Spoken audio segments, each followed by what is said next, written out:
कभी ऐसा महसूस हुआ है कि जिंदगी बस चल रही है और हम अपने ही ख्यालों में कहीं खोए हुए हैं?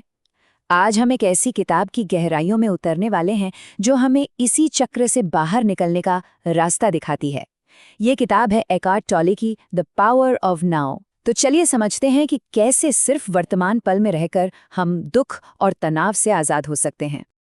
तो चलिए शुरू करते हैं एक बहुत ही सीधे लेकिन गहरे सवाल से।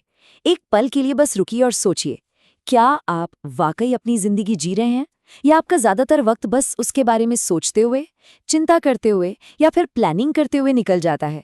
ये सवाल ही इस किताब का आप कह सकते हैं सार है, और हमें सीधे उस मुद्दे पर ले जाता है जिसे हम आज समझने वाले हैं। ठीक है, तो चलिए और गहराई में चलते हैं।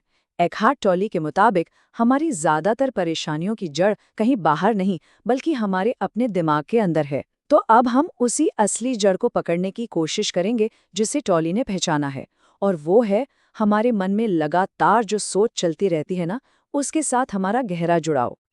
तो ये है सबसे जरूरी बात।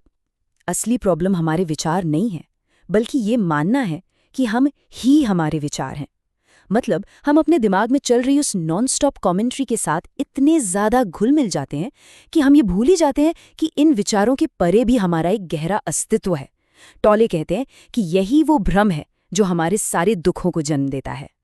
टॉले इस अंदरूनी आवाज को द थिंकर यानी विचारक कहते हैं।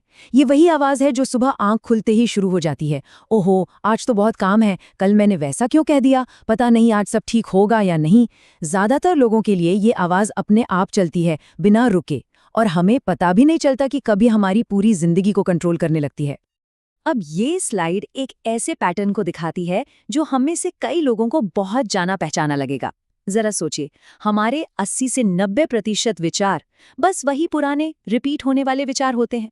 ये कुछ ऐसा है जैसे हमारे दिमाग में चिंताओं की एक ही प्लेलिस्ट बार बार लूप पर बज रही हो, और ये लगातार मानसिक बकबक हमारी सारी एनर्जी खींच लेती है। हमारा मन या तो अतीत की बातों में अटका रहता है, पछतावे को दोबारा जीता है, या फिर भविष्य में कूदकर चिंता पैदा करता है। और सबसे बड़ा धोखा, हम इस पूरी दिमागी कसरत को ही मैं मान बैठते हैं।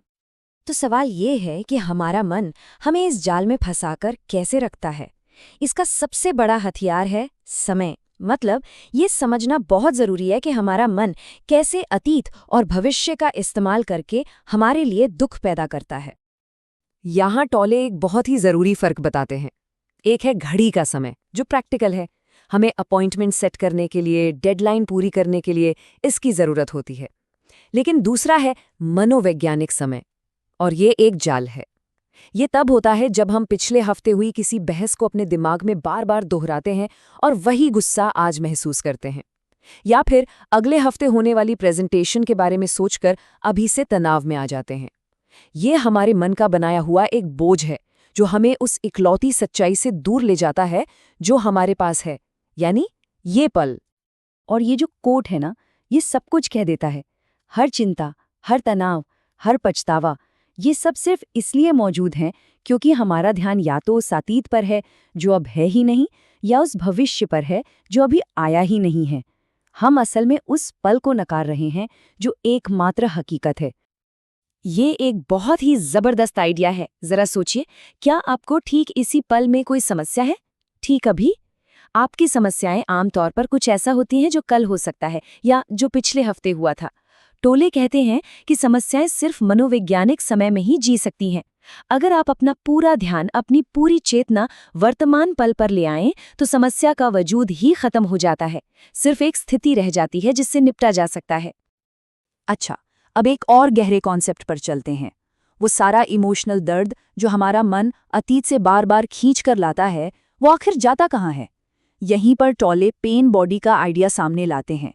ये हमारे सभी पिछले मनोवैज्ञानिक दुखों की जमा हुई एक तरह की एनर्जी है।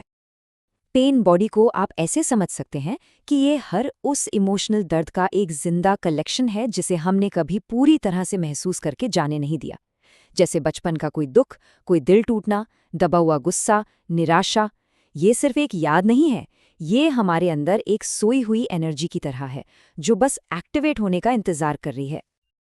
पेन बॉडी ज्यादातर समय तो सोई रहती है, लेकिन जैसे ही कोई चीज इसे ट्रिगर करती है, मान लीजिए किसी की एक छोटी सी बात, तो ये जाग जाती है और उस पल में ये आप पर हावी हो जाती है। आप बेवजह बहुत ज़्यादा गुस्सा, दुखी या डरा हुआ महसूस कर सकते हैं। ये आप नहीं हैं, ये पेन बॉडी है जो आपसे बुलवा रही है। और पता है क्या, इसे और ज़्यादा दर्द चाहिए, क्योंकि दर्द ही इसका खाना है। इसीलिए ये झगड़े भड़काती है, ड्रामा क्रिएट करती है ताकि ये जिंदा रह सके।